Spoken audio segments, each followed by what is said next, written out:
김해을 시민을 위한 헌정 방송 김해 꼼수다.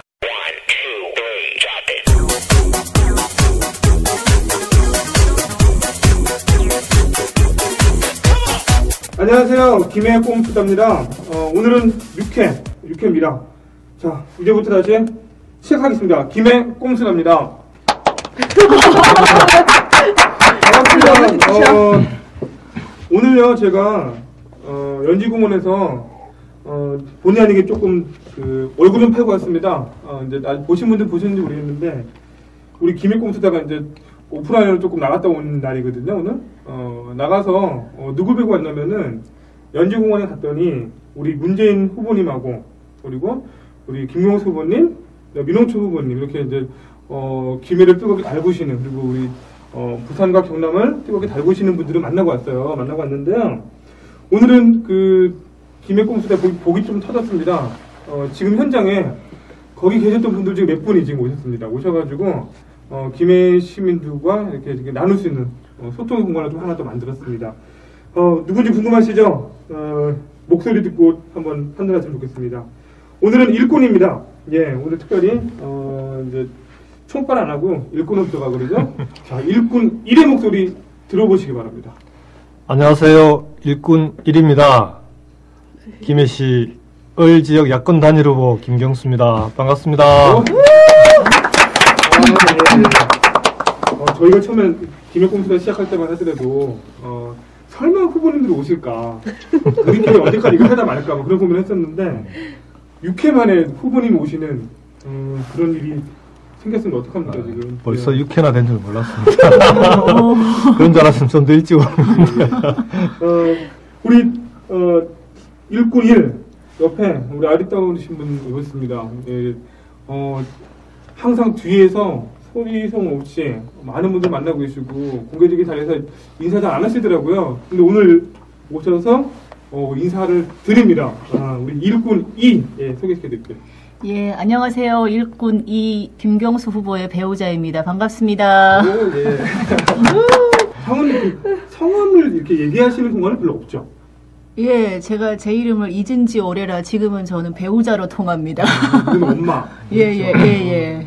이번 선거가 듣고 배우자입니다. 썰렁하네. 제 이름은 배우자입니다. 배우자입니다. 그 말이었습니다. 후보님 아니었으면 몰랐습니다. 우리 일꾼 3 인사해 주시죠. 예, 안녕하십니까. 일꾼 3 우리 동네 도의원입니다. 반갑습니다. 우리 명희지 의원님 예. 이름 얘기 왜 안 하세요? 네. 비밀입니다. 제가 얘기했습니다. 그리고 오늘 오랜만에 지각 안 하고 왔습니다. 우리 일꾼 4. 예. 예, 김경수만 바라보는 순진한 바보 다음 카페 미소천사 김경수 정혜원 우삼이 짱입니다. 저희 방송 못 들으셨죠? 이게 아직 말이 안 돼서 들으시는 게 이상한 거예요. 근데 항상 인사할 때마다 김경수만 바라보는. 그럴 것 같았어요. 내가 안 했어요. 원래는 봉도사만 오늘 또 날짜고 바꿨습니다. 이번 선거기간에는 만지지는 마세요. 저요. 예, 만지는 것은 또 다른 사고를 초래할 수가 있습니다. 수위 좀 또 넘기시는 거 아니죠? 저희 방송이 수위. 네, 특히나 노래방에서는 절대 만져서. 노래방 그 앞에서 아닌가요? 앞에서? 노래방 복도 갔다 나올 때 이때는 더더욱 만져서는 안 돼요. 네, 조심하셔야 됩니다. 역시 이빨 3회 일꾼 3회 역시 코스가 초반부터 좀 다르게 되는 것 같은데요. 그리고 저 인사 안 했나요? 저는 잘 아시죠? 사교육 걱정 없는 세상을 꿈꾸는 입시학원 원장 조정신 과학생입니다. 자, 선거가요 4월 11일이고요. 오늘은 4월 1일 만우절입니다. 열흘 남았다는 거죠. 너무 많이 벌써 달려왔습니다. 달려왔고 저희야 이제 뭐 최근에서야 이제 선거가 느껴지지만 후보님은 사실 그렇지 않거든요. 예. 그래서 오늘은 어떤 주제냐? 사실 그렇습니다. 저희가 좀 욕심 좀 냈는데요. 기존에 해왔던 거 뭐 간단하게 정리하고 앞으로 가야 될 길이 많은데 그동안에 해왔던 그 성과들을 단 열흘 만에 이제 뽑아내야 되거든요. 이제. 그 열흘 만에 얼마큼 다 뽑아낼 수 있을까? 오늘 요거를 우리 방송을 통한 계기로 좀 정리가 됐으면 좋겠다는 바람을 갖고요. 예, 오늘 진행해 나가겠습니다. 낮에 제가 사회를 봤어요. 그 요새 사회 보면서 우리 김경수 후보님께 질문을 많이 했었는데 시간이 조금 허락이 안 되더라고요. 예, 허락을 많이 질문 못했습니다. 그래서 요 질문도 마저 좀 하고요.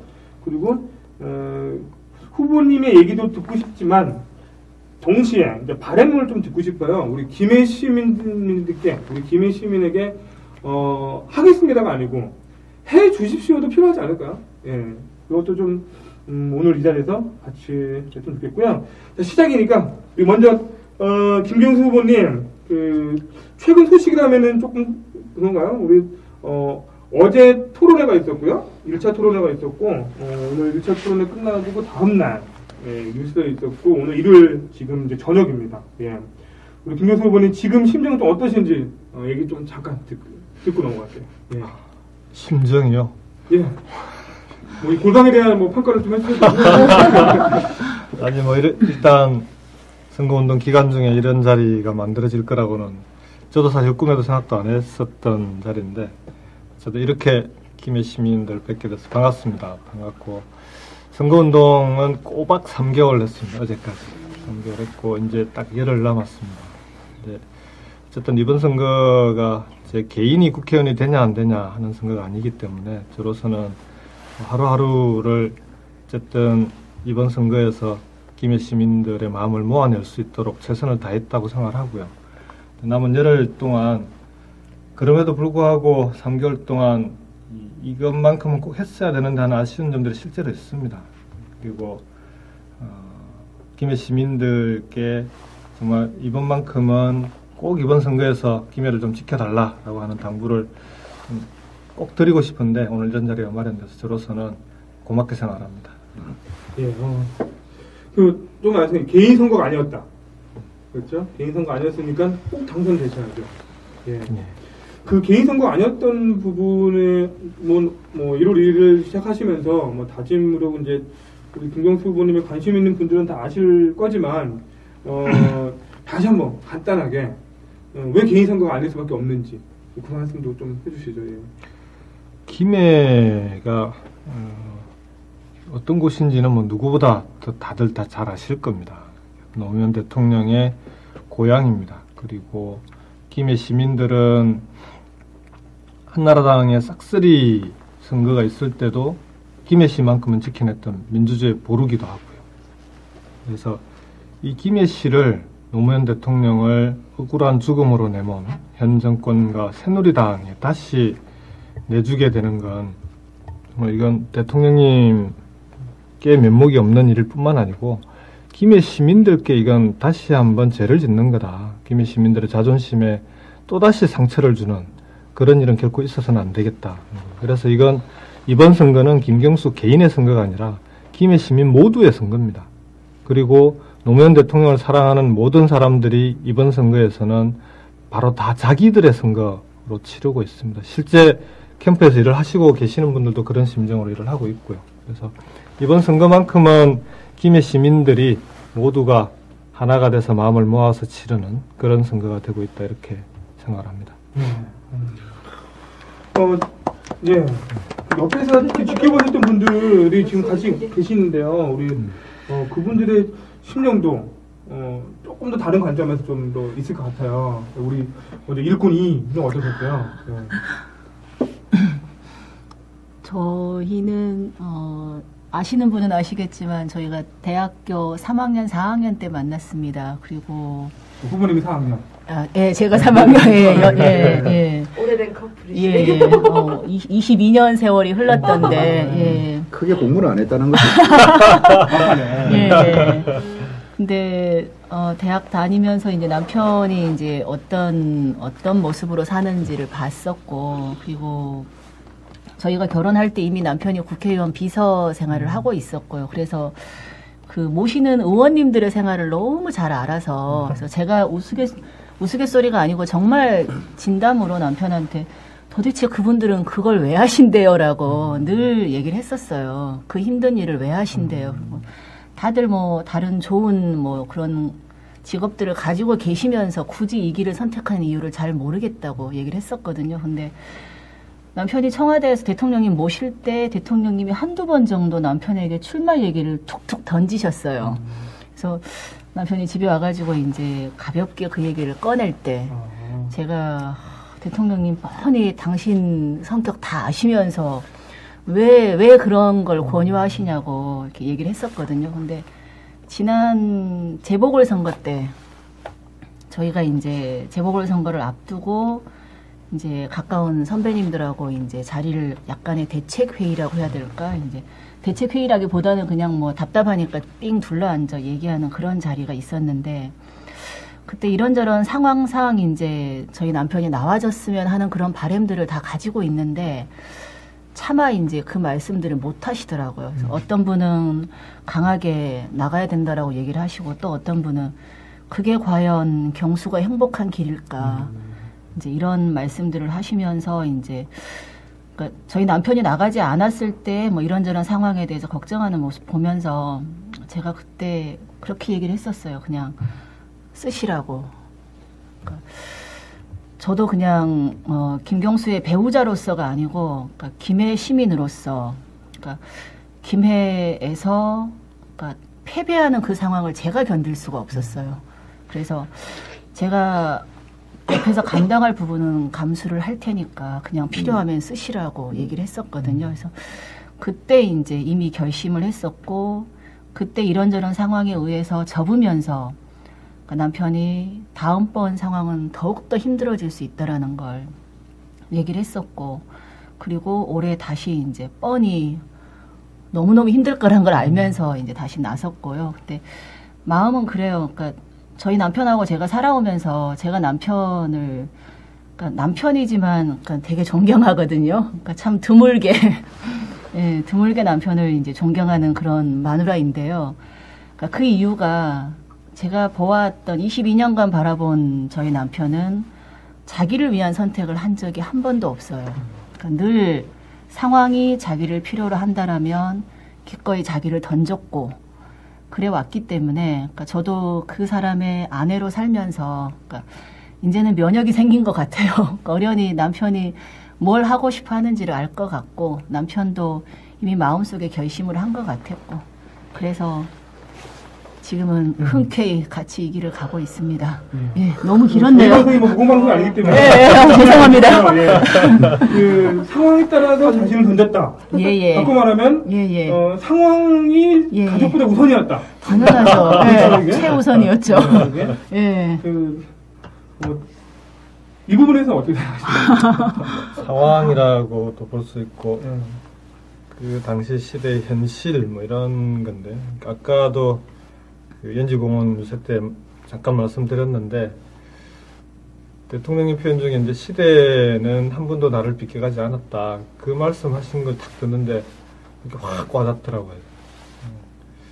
이게 이제 주어진 현실에서 해야 될 일이 눈에 보이는데 그 일을 우리가 안 하고 비껴갈 수 있을까? 근데 이번 선거도 아마 그렇게 이제 그런 관점에서 봤던 거고요.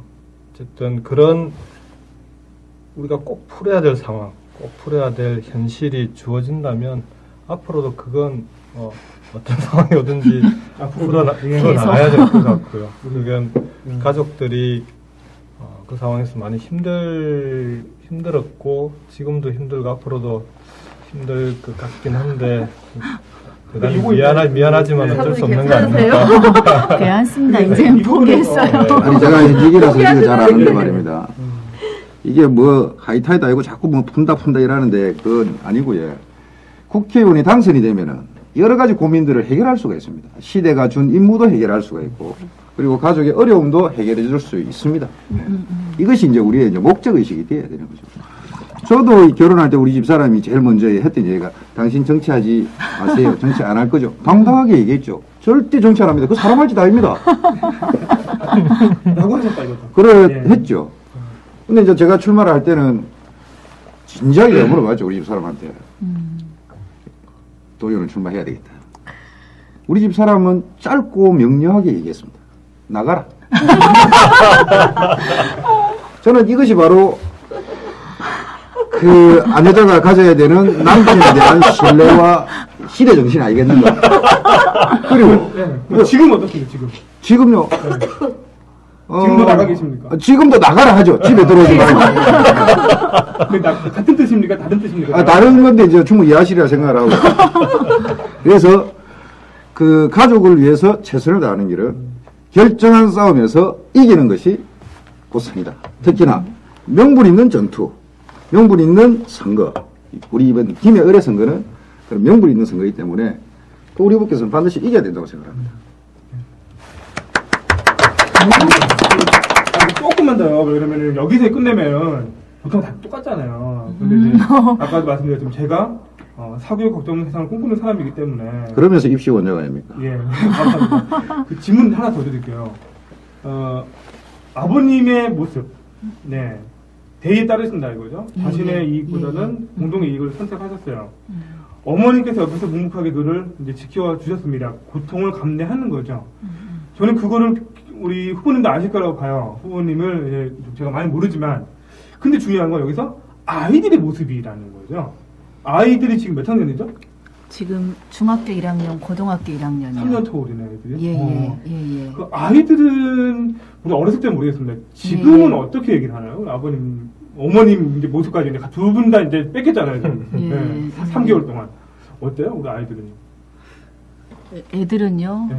명랑하죠. 직접 데리고 와서 예. 해봐야지 못 드립니다. 얘들은 저번에 봤어요. 더 좋아합니다. 자유로. 부모의 구속에서부터 완전히 해면 자기 실제 영혼을 찾은다는 느낌입니다.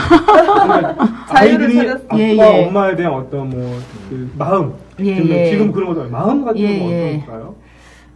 그러니까 어찌됐든 아빠의 빈자리를 제가 충분히 채웠고요. 예, 그래서 그런 저는 그렇게 생각해요. 예, 정말 충분히. 예. 일종의 깔때기. 왜냐면 아빠가 못 해주는 그런 역할들, 뭐 축구를 같이 해주거나 이런 운동을 이런 부분들은 제가 문화센터에 가서 스포츠센터에 가서 다 채워가면서 아빠의 목 이상으로 다 해줬기 때문에 아빠의 빈자리에 대한 거는 그렇게 크지 않습니다. 직접 예, 애들한테 예. 그 얘기를 들으신 적이 있나요? 예. 제가 자꾸 확인을 합니다. 예. 그리고 가장 중요한 건 어찌됐든, 그러니까 이제 본인들에게 이제 아이들의 가장 중요한 자기의 미래 모습을 이렇게 이제 꿈꿀 때 자기 직업의 조건으로 가장 첫 번째 꼽는 게 주말에 아이들과 함께 놀아줄 수 있는 아빠. 예, 이거를 딱 얘기를 해요. 첫째가 남자예요. 둘 다 남자예요. 둘 다 뭐 예. 아니 미건스 회원 그때 예. 그 후보님 사무실에 거기 처음 방문했을 때 큰아들 보고 다 반해가지고 그 김병수 후보님 그 이제 101, 네, 아이들 첫째와 둘째 다르잖아요. 의사를 뭐 방송 나갈지 모르겠지만 그래서 이제 우리 아이들 들을 수 있을지 모르겠지만 방송 나가서 아이들에 대해서까지 잘 안 물어보거든요. 예. 저는 궁금해요. 네. 한 명 한 명에 대해서 조금 간단하게만 조금 얘기를 해주시면. 첫째는 고1인데 저하고 여러 가지로 비슷합니다. 성격이. 외모가 아니라 성격이 되게 비슷해요. 그러니까 혈액형도 똑같고 AB형이죠. 그래서 대단히 좀 자유분방. 그다음에 본인이 귀찮은 건 아이가 뭐 절대 안 하고 하고 싶은 것만 하고 그러면서 그렇게 하면서도 주변의 시선에 대해서는 많이 이제 신경을 쓰는 아주 좀 묘한 그런 성격이 있습니다. 근데 큰애가 이제 제가 좀 미안한 거는 제가 이제 청와대 가고 관사로 집으로 옮기고 이렇게 하면서 전학을 여러 번 했어요. 전학을 하면서 초등학교 5학년 때 청와대 옆에 관사에 있으면서 그쪽에는 초등학교를 갔었는데 뭐 우여곡절을 겪어서 전교 부회장을 선거를 하는데 나가서 뭐 선거운동 한다더니 당선이 됐어요. 됐는데 먼저 당선됐는데 5학년 당선 정규 부회장이 당선된 뒤에 이제 그대로 6학년이 되면 이제 정규 회장 네. 될 가능성이 높은데 따로 전학을 항상. 가버렸습니다. 청와대가 마침 일산으로 왔는데 그때까지 학교에 가면은 이제 관심의 초점이었던 애가 전학을 딱 6학년 가버리니까 완전히 이제 주변부 그래서 전혀 관심을 못 받는 그런 1년을 보내버린 겁니다. 그게 그 애한테는 엄청 힘들었던 거예요. 근데 그걸 언제 알았냐 그러면 이번에 고등학교 가면서 이제서야 그 얘기를 하더라고요. 직접. 자기가 진짜 예. 부모한테 그때 자기가 정말 힘들었고 그래서 막 그 엇나가기도 하고 그때 저는 봉화마을 내려와 있을 때인데 엄마한테 대들고 막 이렇게 그래서 그 얘기 들으면서 제가 이제 좀 실제로 마음이 좀 아팠고 애가 이제 앞으로 뭘 이제 학교로 진학하고 하는데 본인이 하고 싶은 대로 나가 좀 해줘야 되겠다 그런 생각을 했던 계기가 됐고 둘째는 그에 비하면은 정말 맹랑합니다.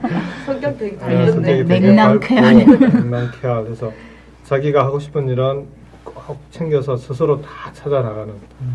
그래서 뭐 집사람이 아까 아빠의 빈자리를 다 메꿔줬다고 그러는데 그건 본인 그 둘째 같은 경우는 자기가 스스로 찾아서 한 부분에서 자기 거의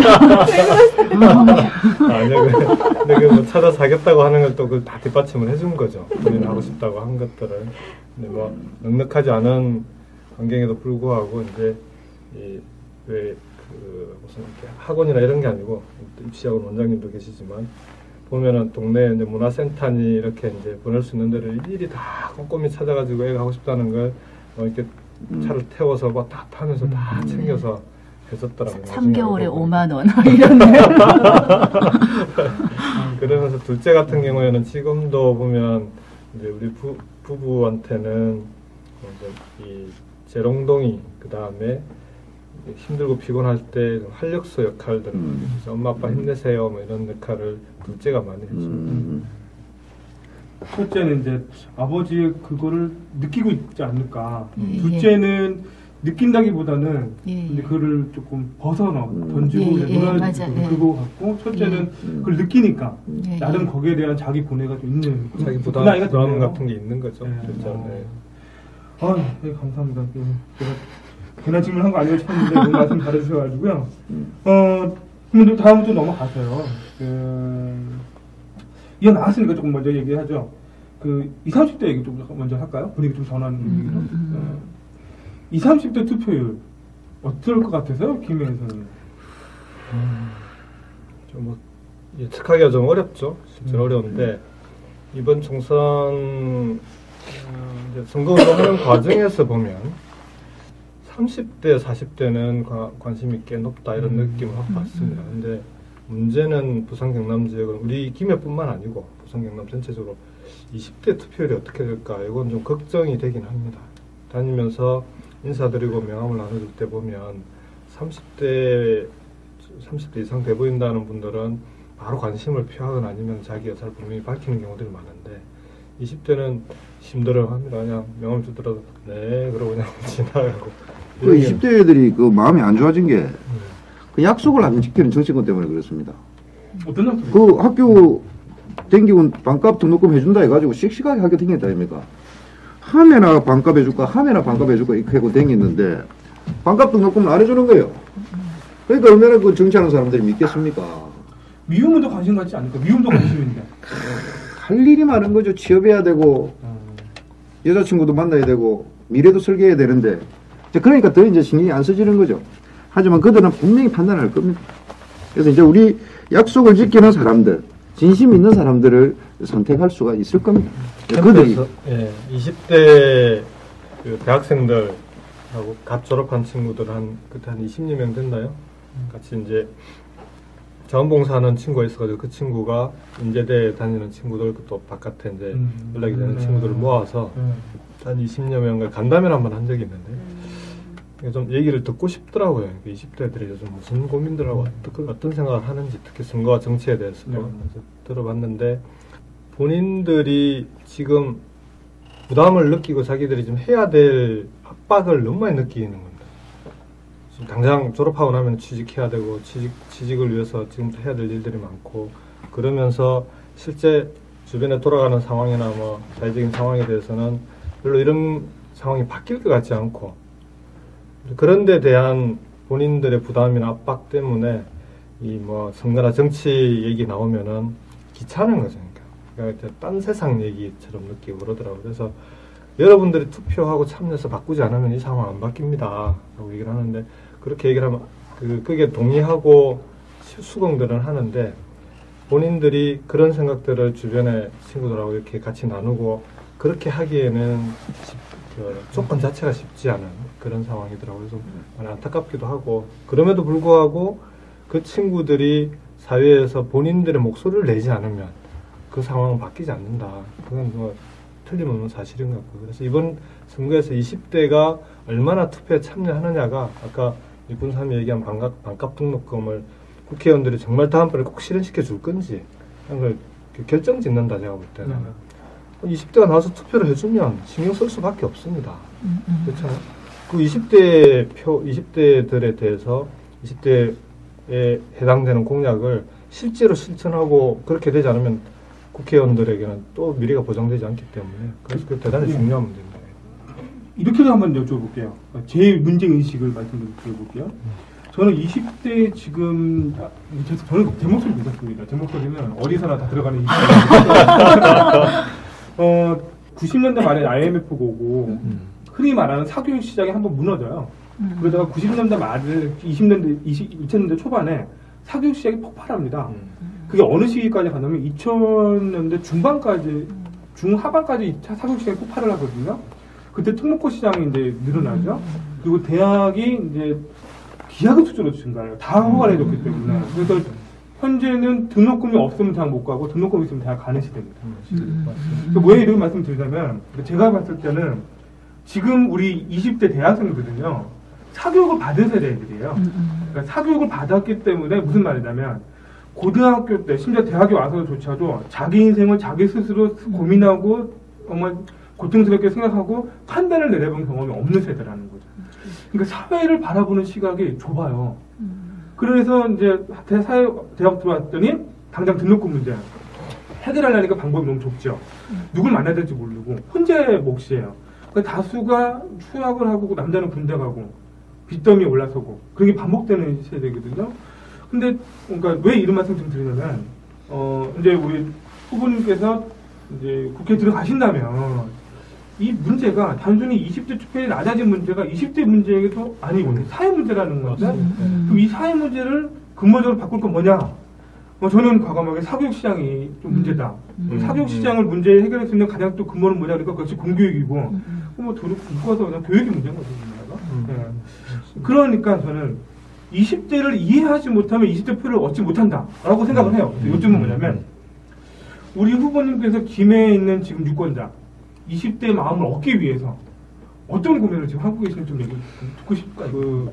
그러니까 교육 문제에서부터 시작되는 것은 맞다고 봅니다. 그러니까 우리 사회 전반적인 여러 가지 병폐들이 교육 문제에서 시작되는 게 너무 많거든요. 근데 그 참여정부 때 노무현 대통령께서 참여정부 마치고 나와서 제일 아쉬워했던 부분이 두 가지인데 하나가 교육이고 하나가 복지입니다. 복지는 마음껏 좀 제대로 해보고 싶었는데 예산도 그렇고 조중동에 막혀서 제대로 이제 못해 복지를 마음껏 못 밀어붙였다는 데 대해서 되게 아쉬워했고 교육은 일찍 손을 댔어야 되는데 초반에 이제 전교조하고 나이스 문제로 한번 부딪히면서 일단 그게 한 1, 2년 뒤로 늦춰졌습니다. 그러면서 이제 중반부터 교육 혁신을 추진을 했는데 2007년에 특목고라든지 이런 입시 위주로 흘러버린 고등학교 교육을 완전히 이건 정상화시켜야 된다, 공교육을. 그래서 특목고 본래 취지에 맞지 않으면 일반고로 다 전환시키는 계획을 다 세웠어요. 그래서 그 2008년에 단계적으로 추진해 나가는 걸로 딱 계획을 짰는데 이명박 정부 들어와서 그게 전부 백지화되면서 거꾸로 오히려 자사고 그다음에 뭐 자유형 사립고 이런 소위 이제 기존 특목고와 비슷한 입시 위주의 경쟁만이 최고 지선의 목표가 돼버린 대폭 늘어났죠. 학교들이 대폭 늘어나 버렸습니다. 그러면서 그게 중학교까지 이제 입시 전쟁으로 내려가는. 지금 그게는 어디까지 갔냐 그러면은 초등학교 때부터 특목고를 목표로 입시반을 편성하는. 완전히 각으로 제일 큰 비용은 네. 사교육 초등 맞습니다. 맞아요. 네. 완전히 각으로 돌아가는 겁니다. 그러니까 우리가 사교육 때문에 가해 없애고 막 군부 독재에서 일방적으로 좀 포갑적으로 가해도 없애고 이런 시절이 있었는데 정말 그런 시절로 사교육 시장이라고 하는 게 폭발하고 돌아가 버리는 이런 엄청난 문제가 생겨버린 건데요. 그 와중에 이제 소위 대학생들의 지금의 문제. 그러니까 어릴 때부터 사교육 없이는 이 학업을 제대로 유지해 나가기 어렵고 그러면서 대학교 가서도 등록금 부담 때문에 그때 간담회 때 만났던 대학생들 보면은 대부분 아르바이트 하고 있습니다. 등록금 벌어야 되고 그렇게 하지 않으면은 자기들이 실제로 그 등록금 부담 때문에 집안에 부담을 주고 하기 때문에 공부하랴 스펙 쌓으랴 등록금 벌랴 이게 뭐 밤낮으로 그냥 옛말로 주경야독인데 주경야독도 아니고 너무 힘든 생활을 보내고 있는 겁니다. 그런 친구들에게 나와서 투표해서 세상 바꾸라라고 얘기하는 게 얼마나 이렇게 공룡불처럼 들리겠어요. 저도 그날 그런 느낌을 많이 받았는데 그 얘기를 하면서도 그래서 이런 교육 현실을 그러면 바꿔줘야 된다. 근데 이걸 바꾸려면 저는 일단은 정권부터 바꿔야 됩니다. 지금 교육에 대해서 이런 경쟁 제일주의 시각을 갖고 있는 이런 교육 정책을 갖고 있는 정부 하에서는 교육 문제가 해결될 방법이 없습니다. 그래서 일단은 사교육을 전면적으로 없애기는 어렵지 않겠습니까? 그러면은 사교육 시장을 단계적으로 줄여 나갈 수 있는 공교육 정상화, 공교육 정상화도 기존에 완전히 입시하거나 되어 있는 학교들을 조금씩 이렇게 정말 창의적이고 혁신적인 교육이 가능한 지금 그런 사례들이 많이 쌓이고 있잖아요. 경기도 같은 경우에는 혁신학교라고 해서 김상곤 교육감이 사교육 없는 학교들을 만들어가고 있거든요. 그런 모범들이 전국적으로 확산이 되고 부모들도 애들이 스트레스 안 받고 학교 다니는 그런 학교들을 많이 만들어야 됩니다. 김해도 마찬가지로 지금 보면 그 명품 학교 뭐 이런 요구들이 있는데 명품 학교가 두 가지예요. 하나는 입시 성적 좋은 학교에 대한 요구를 하는 학부모들이 있고 또 하나는 우리처럼 애들이 학교에서 좀 스트레스 안 받고 다녔으면 좋겠다. 사교육 스트레스 안 받고 다녔으면 좋겠다. 두 가지 요구가 두 가지 요구가 동시에 있습니다. 그래서 입시 성적이 좋은 학교에 대한 요구들은 뭐 지금 여러 가지 뭐 기숙 학교라든지 이런 걸 통해서 뭐 실험들이 이루어지고 있기 때문에 오히려 지금은 김해에서는 사교육이라든지 이런 경쟁에 대한 스트레스 없이 다닐 수 있는 그런 혁신 명품 학교 이런 게 좀 빨리 만들어져야 됩니다. 그래서 김해에 있는 학부모들의 선택권이 넓어져야 돼요. 지금은 그냥 서열화돼서 장유 같은 경우에는 4개 고등학교를 뭐 1순위, 2순위, 3순위, 4순위, 1, 2순위 학교들이 엎치락 뒤치락하고 제일 마지막 학교 학생들은 학교에서 하교할 때 배지 떼고 하교하고 뭐 이런 그러니까 배지가 아니라 교복을 잘 안 입고 다니고 이런 식의 교육 체제 하에서는 학생들의 정상적인 성장이 어렵다. 그래서 빨리 김해도 이런 좀 교육 체제 자체를 좀 빨리 바꿔줘야 되겠다 그런 생각합니다.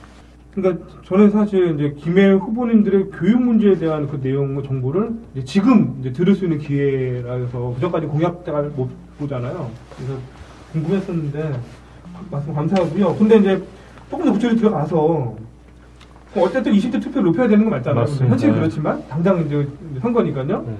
요 고민이 있습니다. 투표하고 싶은 20대가 있는데 투표를 못 하는데요.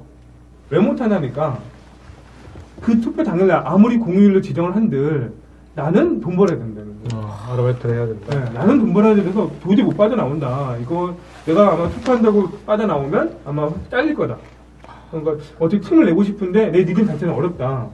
특히 뭐 공장지대나 비정규직이라는 분들, 뭐 대학교 졸업한 뭐 후반대인데 비정규직으로 대학 어디 공장 들어간 분들은 새벽같이 가서 정말 밤늦게 돌아오고 공장 안에서만 그냥 생활하는데 안 된다 하더라고요. 그런 거는 선관위 요구를 해야 됩니까? 어떻게 해결해야 되죠? 그런 분들은? 그런 걸 이제 좀 운동 비슷하게, 그러니까 캠페인 비슷하게 이제 젊은 20대들이 투표할 수 있도록 출근 시간을 늦춰주기, 그러니까 이런 걸 각 회사나 기업체에 요구하는 그런 캠페인 같은 게 좀 있었습니다. 지난 지방선거 당시에. 근데 이게 선관위가 협조 요청은 가능합니다. 그러니까 기업체에 대해서 투표를 할 수 있도록 출근 시간을 뭐 10시로 늦춰달라든지 아니면 퇴근 시간을 좀 땡겨준다든지 뭐 이런 걸 요청은 하는데 문제는 그걸 강제할 수 있는 방법이 없습니다. 그러니까 이상교대로 근무하는 분들 중에는 그날 딱 야근한다거나 뭐해서 못하는 분들이 있어요. 분명히. 특히 이교대 분들 같은 경우는 여러 가지로 힘들어하시더라고요. 그러니까 새벽같이 정말 나가서 하루 종일 근무하시는 분들 이교대잖아요. 그분들은 어떻게 짬을 내느냐.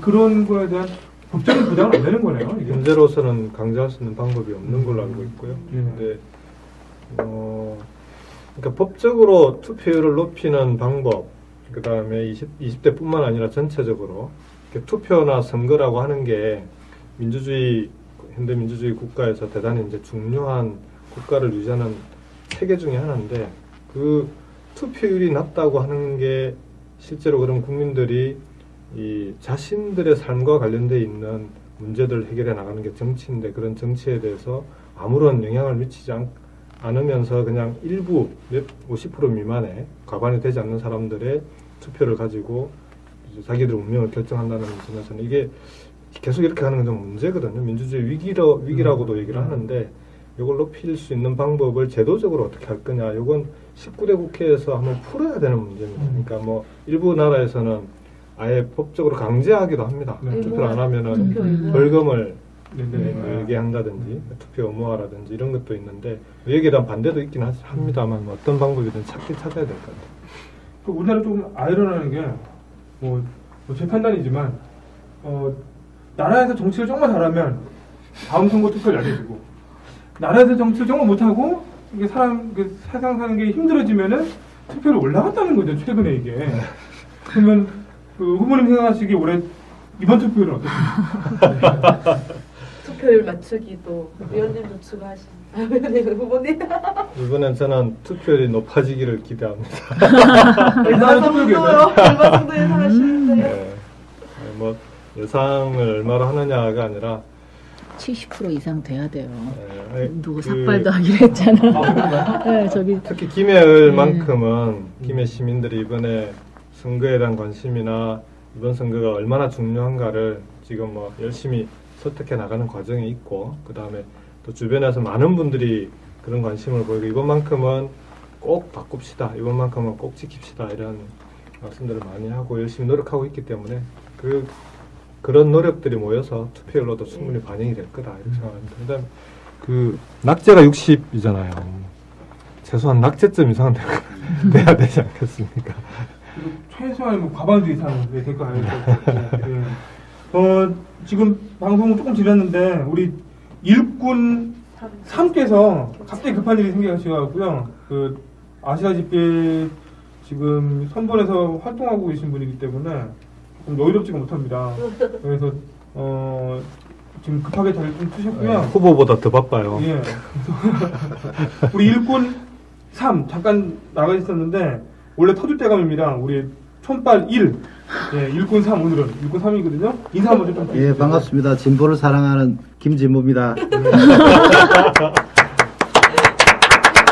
원래는 저희 가게에 66% 이상 되면은 한 달 동안 소주 공짜 붙여놓은 거시죠? 못 봤습니다. 못 보셨어요? 네. 근데 그게 지금 붙인 지 한 일주일 됐는데 네. 찬조가 16박스 들어왔어요. 그거 괜찮네. 66% 넘어서 니 혼자 덤뜨기 쓰면 안 되니까 2박스 내가 할게 할게 이래가지고 오신 분들이 보고 그래가지고 지금 60% 내리려고. 처음에는 한달 기분 좋아서 하셨지만 정말 60이 넘을 것 같은데 이걸 어떻게 해요? 60까지 한번 내려보겠습니다.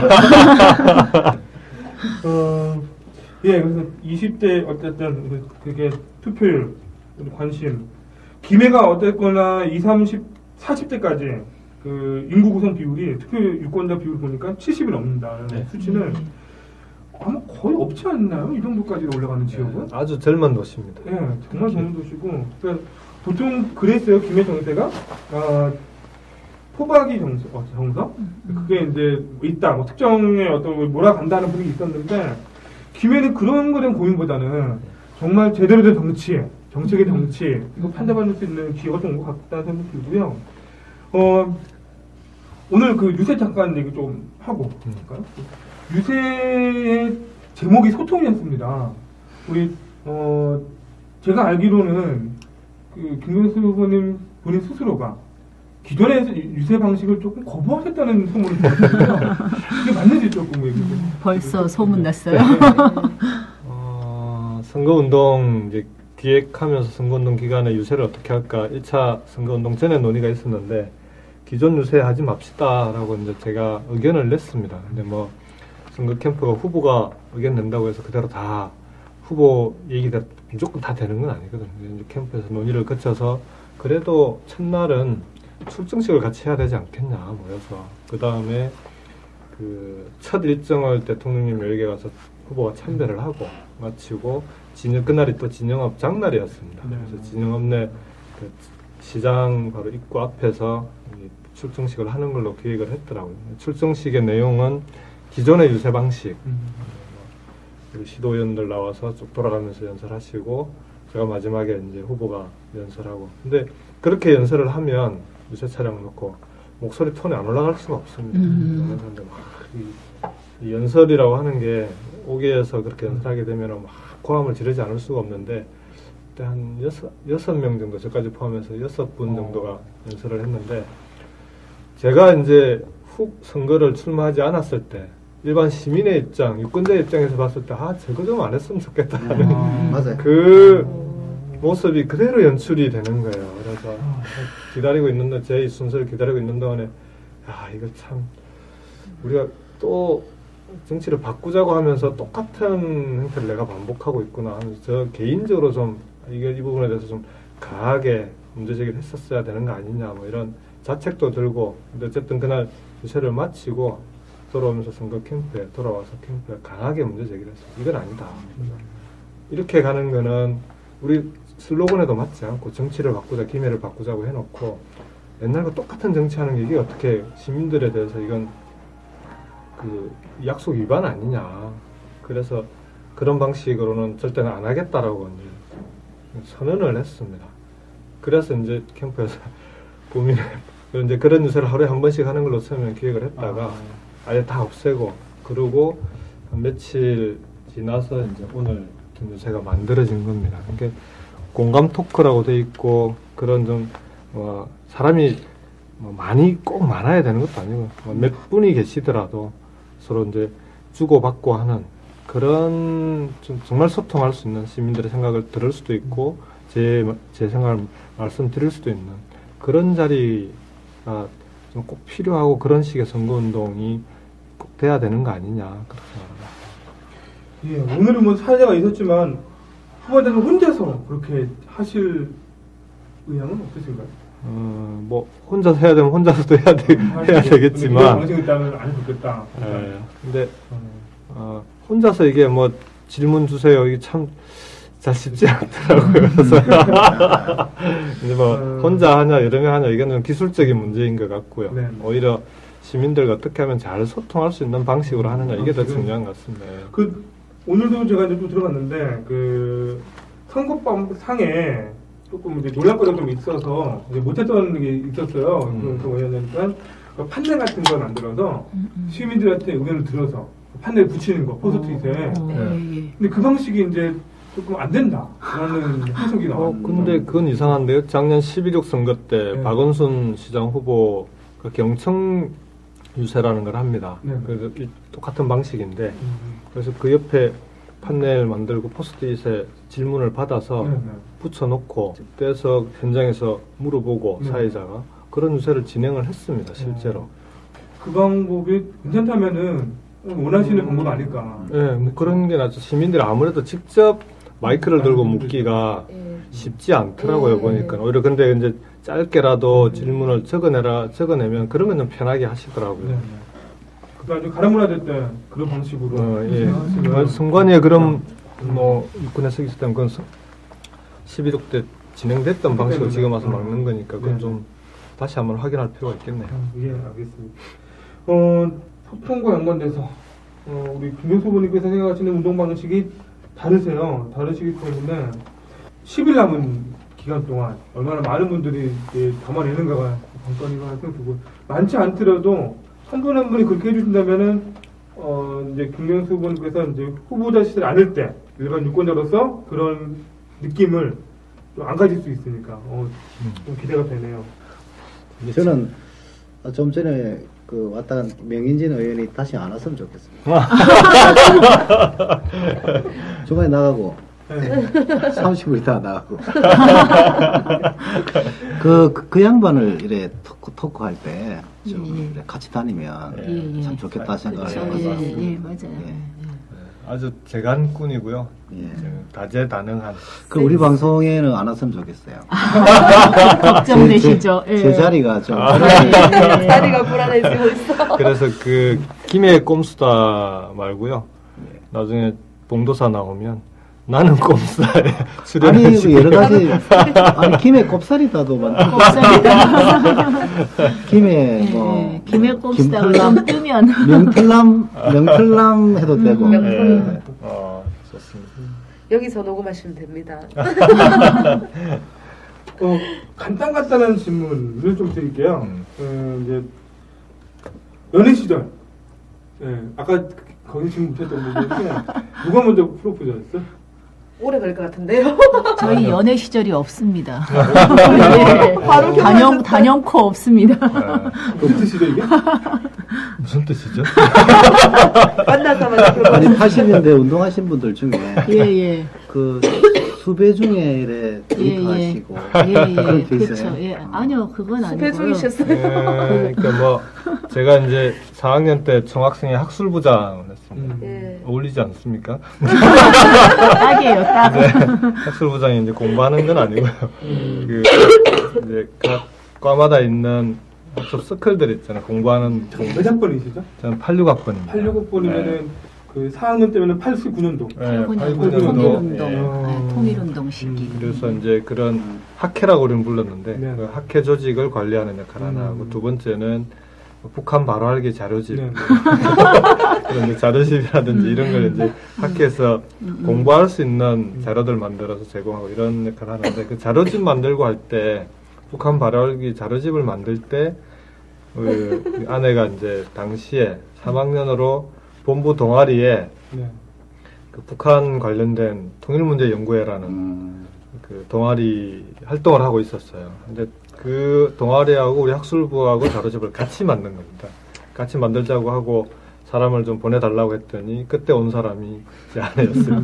그래가지고 같이 만들면서 그런 자료 만들 때 이제 학교에서 못 만들잖아요. 밖에 나가서 만들어야 되는데 안에 자취방을 밤새 가면서 이제 자료를 만들었고 그때 이제 처음 만났는데 그때 만났을 때 뭐 이래 아주 이제 처음에 호감이 있었죠. 아주 참 좋은 후배다. 후보님께서 먼저 호감을. 네, 후배님 있으셨다. 호감이라고도 네. 하고 또 이제 다른 말로는 흑심이라고도 하고. 다른 자취방도 많은데 의원님께서도 그렇게 느끼셨어요? 전혀요. 그냥 의원님은 선배였는데. 그냥 아는 오빠? 뭐 이제 좋습니다. 자세한 거 알려가지 마시고요. 근데 이게 뭐 얘기를 하다 보니까 동성동본이더라고요. 얘기가 그렇죠. 네, 김해 그래서 김씨 예, 김해인가요? 사면파요? 같은 김해 김씨고 저는 사면파고 여기는 경파에서 파는 다릅니다. 파는 다른데 다행이네요. 그때만 해도 근데 동성동본이면 결혼 못하는 걸로 우리는 당연히 알았고 어떻게 이제 제가 진주가 또 보수적인 동네고 하니까 이게 뭐 당연히 이거는 끝났다. 그리고 이제 아예 넘볼 생각을 서로 정말 편한 선후배가 된 건데 그렇게 지내고 제가 이제 그 자료집 때문에 빵에도 가고 감빵에도 가고 저도 빵에 면에 몇 번 갔어요. 그래서 옥바라지도 하고 뭐 이렇게 했는데 그리고 이제 졸업하고 사회에 나왔는데 사회에 나온 뒤에 국회에 막 들어갔을 때 우연히 다시 사회에서 다시 만났어요. 몇 년 있다가 옥바라지를 했는데 다시 만나요? 옥바라지를 여러 명의 여자가 했어요. 졸업하면서는 헤어졌던 거죠. 복잡했네요. 따르는 후배들이 아주 많아서. 그래가지고 이제 그래서 몇 년 만에 만났죠. 한 3년 만에 다시 만났는데 만나서 이제 다시 옛날처럼 이제 워낙 편하니까 뭐 산악회도 같이 하고 하다가 우연히 산악회 등산 갔다 온 다음에 뒤풀이 자리에서 앞에 앉았던 선배 한 분이 이 둘이 결혼해라. 둘이 사귀어라. 이제 갑자기 그렇게 툭 던지더라고요. 그래서 우리 동성동본이라 안 됩니다. 그랬더니 그게 무슨 상관이냐. 일본 가서 결혼하고 오면 돼. 그리고 그냥 강하게 이제 푸시를 하는 거예요. 동성동본 문제 안 된다. 주변에 동성동본 결혼하는 사람 많다. 그런 게 있어요. 그때부터 이제 다시 진지하게 고민을 하게 된 건데, 그러면서 이제 우여곡절이 많았습니다. 또 영호남이잖아요. 제가 지난주 얘기는 또 이제 호남 출신이고. 호남 어디세요? 저 전라도 신안 임자도요. 신안 섬이요? 예, 섬입니다. 예, 해저 유물이 발견된. 그 섬 생기고 서울대생 처음 나온 거 아닙니까? 남자 1명, 여자 1명, 딸랑 2명이래요. 그래서 이제 그때부터 다시 한번 고민하고 하면서 이제 한 몇 개월? 혼자 고민했죠. 저한테 표현 안 하고. 어쨌든 뭐. 제가 김혜김씨 3연파라고 하시니까. 예. 제 아내가 김혜김씨 3연파고, 제 모친이 김혜김씨 3연파고, 할머니가 김혜김씨 4연파예요. 저는 경주김씨. 인연이 맞나요? 그 3대째 이제 제사 지낼 때 지방이 똑같아. 그러네요. 이게 동성동반이라는 게 참 말이 안 되는 거지, 그게. 그 목에, 사실은 목에 혈통이 더 중요하다는데, 3대째 같은 그 학렬도 보면 딱 맞아요. 전 숫자고요. 그 숫자 위에가 종자고 종자입니다. 위에 곤자죠. 네. 우리 모친이 곤자 학렬이고 우리 처가 종자 학렬이고 그러니까 조카가 되는 거지. 그렇습니다. 김해 아주머니. 이번에 엄마도 김해 김해 춘향 대전강 했잖아요. 4월 5일 날 합니다. 예, 옷이 되게 잘 어울리시던데. 그건 고유제 이제 지낼 때 제가 출마한다고 고유할 때. 그게 김해 사람들한테는 좀 또 먹혀요 또. 김해 토백이들한테는. 열심히 가고 있습니다. 잠깐 연애 얘기를 들어봐도 제가 느낌은 역시 원칙주의자시구나. 연애할 때조차도. 그리고 딱 보시면 그러니까 이제 후보님은 혼자서 고민 해결 안 될 고민을 꺼내서 해결 안 될 거면 먼저 갖고 있다가 어느 정도 해결적 관점이 보이면 꺼내시는 입장인 것 같아요. 정확하게 그렇죠. 간파하시네요. 그러니까 이제 모르죠. 상대는 전혀 모르고. 나중에 무슨 소리야 갑자기? 정말로. 그렇게 해서 이제 결혼을 꼬진하신 거고. 결혼할 때 이제 영혼함 문제를 해결하는 과정이 사실은 그게 더 힘들었는데. 어느 쪽 분을 설득시키는? 우리 쪽을 설득해야 영남을. 부모님들은 집안에 전라도, 그러니까 진주 쪽이 그런데요. 특히 진주나 서부 경남 쪽에 집안에 호남 며느리 들어오는 데 대해서 기급을 합니다. 그런 정서가 그때마다 강했거든요. 근데 그 뻔히 알고 있는데 이제 집에 어른들한테는 아예 누군지 이제 블라인드 처리를 하고 아무런 정보를 가르쳐주지 않고 서울에 그러니까 내가 오시라고 일부러 얘기도 안 하고 이제 답답해서 올라오셨어요. 이게 나이는 찼는데 집안에 장손이 장가갈 생각은 안 하고 도대체 뭐 선보라 그러면 죽어서는 안 본다 그러고 분명히 뭔가가 있는데 그래서 한번 올라가보자 이러고 두 분이 올라오셨어요. 잘 됐다. 그리고 그냥 두 분한테 아무런 정보도 안 주고 그냥 사람을 먼저 보여드렸습니다. 저한테도 정보를 안 줬어요. 그럼 꾸미고 나올 것 같아서 그냥 수수하게 있는 그대로 그냥 나와서 이제 두 분을 만난 거죠. 만나고 이제 저녁에 사실대로 이마저마합니다. 호남의 동승동분입니다. 두 분은 이제 발칵 뒤집이. 근데 그날 밤에 밤늦게 이제 아버지가 먼저 오죽하면 그런 선택을 했겠냐. 부모 생각을 누구보다 잘 아는 장남이 부모 생각을 누구보다 잘 아는데 오죽하면 그런 선택을 했겠냐고 먼저 이해를 해주시고 어머니는 다른 친척들을 설득할 자신이 없으신 거예요. 그래서 며칠을 막 걱정하고 고민하시다가 일주일 만인가 한번 내려와라 이래가지고 그래서 친척도 다 인사드리고. 저는 궁금했던 게 손은 어떻게 다치신 겁니까? 손가락이요. 네. 뭐 어제 김태호 후보도 물어보던데 대학교 2학년 여름 방학 때 이제 보통 방학이 되면은 농촌 활동 가잖아요. 네. 농활 가는데. 저도 갔어요. 네. 이제 그때 제가 있던 서클에서 네.